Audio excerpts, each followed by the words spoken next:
రమజాన్ నెల చాలా వేగంగా గడిచిపోతుంది. అందుకే ప్రతి రంజాన్లో మనం బెస్ట్ ఎఫెక్ట్స్ పెట్టి అత్యుత్తమంగా ఇబాదత్ చేయడానికి ప్రయత్నించాలి.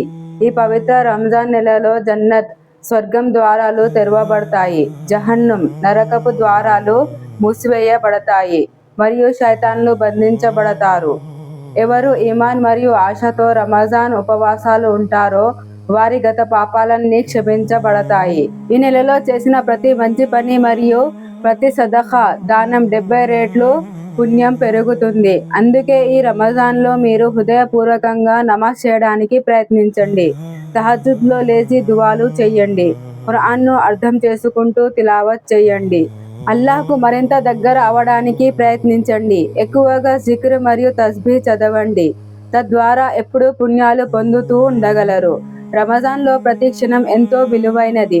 దాన్ని ఇలా వృధా చేయకండి. ఈ రమజాన్ను మీ జీవితంలో చివరి రంజాన్లా భావించి గడపడానికి ప్రయత్నించండి.